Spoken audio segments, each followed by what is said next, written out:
প্রিয় ভিউয়ার্স, স্বাগতম আহমেদ একাডেমির ইউটিউব চ্যানেলে। এই ভিডিওতে আমরা বিপরীত ফাংশন নির্ণয় করে দেখাবো। তো বিপরীত ফাংশন নির্ণয়ের ক্ষেত্রে আমাদের দুইটা শর্ত মানতে হবে। এজন্য অবশ্যই ফাংশনটিকে একক ফাংশন এবং সার্বিক ফাংশন হতে হবে। তো আমরা কতগুলো উদাহরণ করব, সেখানে আমরা দেখব যে কিভাবে আমরা এটা করি। তো আমরা একক ফাংশন এবং সার্বিক ফাংশন হয় এমন কতগুলো ফাংশন নিয়ে এই কাজটা করতেছি। তো আমরা প্রথম একটা উদাহরণ নেই।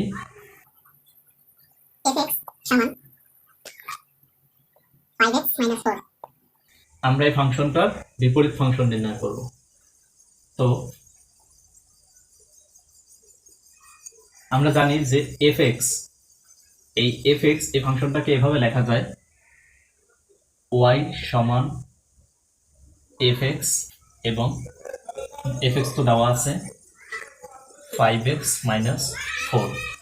এখন আমরা এই fx এর জায়গায় আমরা এখন y লিখতে পারি।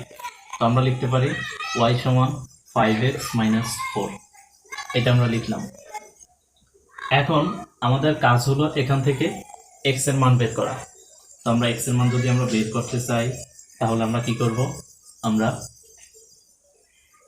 এই 5x কে এই সাইডে নিয়ে আসবো আর y কে এই সাইডে নিয়ে যাব। এখন আমরা সেটা সরাসরি নিয়ে যাইতে পারি, বা আমরা এটা যদি আমরা একটু ভাঙাই করি তাহলে এভাবে লিখতে পারি। আমরা 5x - 4 আমরা এই সাইডে নিয়ে আসলাম, এবার আমরা y কে এই পাশে রাখলাম। তো এরপর আমরা 5x - 4 আসলে সমান চিহ্নের ডান পাশ থেকে বাম পাশে বা বাম পাশ থেকে ডান পাশে এভাবে কোনো সংখ্যা আনা নেওয়া করা যায় না। যেটা করতে হয় সেটা হলো উভয় পক্ষে সমান জাতীয় জিনিস দিয়ে যোগ বিয়োগ করতে হয় অথবা গুণ ভাগ করতে হয়। তো আমরা সেই কাজটাই করব। আমরা উভয় পক্ষে সমান জাতীয় জিনিস দিয়ে আমরা আসলে যোগ করব। এখন এই 5x এখানে থাকলো, আমরা এখানে y + 4 এভাবে লিখতে পারি। এখানে আমরা 5 দিয়ে এটাকে ভাগ করে দেবো, এখানে আমরা এটাকে 5 দিয়ে ভাগ করে দেবো, অর্থাৎ সমান জাতীয় জিনিসগুলো দিয়ে। তখন আমরা এখানে লিখে দিতে হয় যে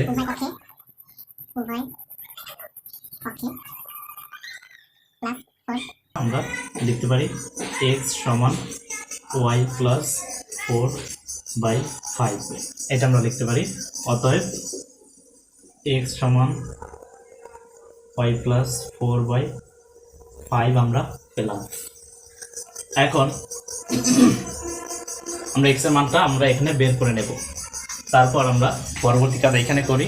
তো আমরা এবার এই যে y সমান ফাংশন অফ x, আমরা সেটা আবার এখানে লিখব। তো y সমান ফাংশন অফ x আমরা এটা লিখলাম। তো আমরা যেটা করি, আমরা এই f কে এই পাশে নিয়ে আসি। আমাদের স্যাররা এভাবে শেখায় যে এই এফটাকে আমরা যদি এই পাশে নিয়ে আসি, তখন সেই এফটা এরকমের মাইনাস হয়ে যায় আর এই পাশে এক্স থাকে।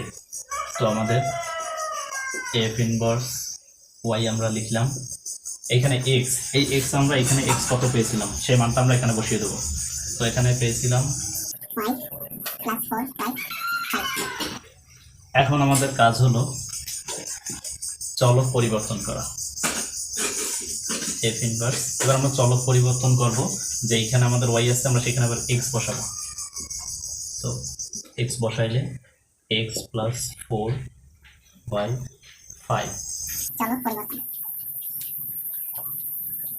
তো চলক পরিবর্তন করা হলো। অতএব f ইনভার্স x সমান x + 4/5। আর আমাদের f কি ছিল? f ছিল আমাদের fx ছিল 5x - 4। তো পার্থক্যটা আমরা দেখতে পাইতেছি যে এটাকে ইনভার্স করলাম, অর্থাৎ ইনভার্স করা মানে বিপরীত বা ঘুরিয়ে দেওয়া বা উল্টিয়ে দেওয়া। তো সেইটাকে এইটাকে ইনভার্স করলে আমরা এইটা পাই। তো আশা করি বিপরীত ফাংশনটা আমি সহজভাবে বোঝাতে পেরেছি। এভাবে আপনারা বিপরীত ফাংশনটা করবেন। তো আমরা আরো কিছু উদাহরণ দেখব এইভাবে। এরকম একটা ফাংশন দেওয়া আছে, আমরা এবার এইটাকে সমাধান করব। সেম পদ্ধতি, আমরা এইটাকে y ধরবো, আগে আমরা দেখিয়েছি। তো y ধরবো, এবার এক্স কিউব প্লাস 5। আমাদের এবার এখান থেকে এক্স এর মানটা বের করতে হবে। তো আমরা যথারীতি আমরা এই বড় পার্টটাকে আমরা এখানে নিয়ে আসবো, প্লাস 5 সমান ওয়াই। আপনারা হয়তো অনেকেই পারেন যে আমরা শুধু এক্সটাকে এই পাশে নিয়ে আসবো, বাকি এই পাশে কি থাকে সেটা আপনারা অনেকেই সংক্ষেপে করতে পারেন। তো আমরা যেহেতু সব স্টুডেন্টের কথা চিন্তা করে আমরা সেভাবে সংক্ষেপে করলাম না, আমরা ভেঙে ভেঙে করতেছি। তাহলে কি হয়, এই পাশে আমরা যদি -5 যোগ করি, এই যেটা 0 হয়ে থাকে এক্স, আর এই পাশে আমরা যোগ করলে -5, তখন হয়ে যায় ওয়াই -5। তারপর তাহলে যেহেতু এখানে এক্স কিউব আছে, আমাদের কিউব রুট করতে হবে উভয় পক্ষে, -5 উভয় পক্ষে কিউব রুট করলাম। তো এখন যেহেতু কিউব রুট করলে 3 এবং এই 3 কাটাকাটি যায়, থাকে এক্স, আমরা সেইভাবে এইখানে এক্স লিখলাম।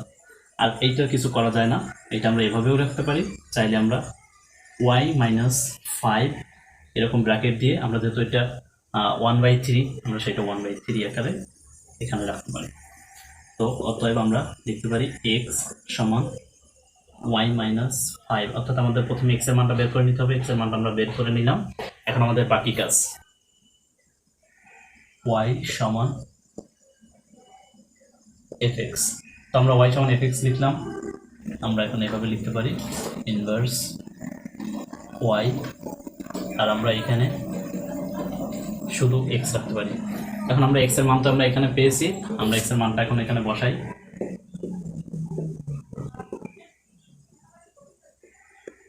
এক্স এর মানটা বসাবো, এক্স এর মান হলো ওয়াই -5 তার পাওয়ার 1/3। তো এবার আমরা চলক পরিবর্তন করব।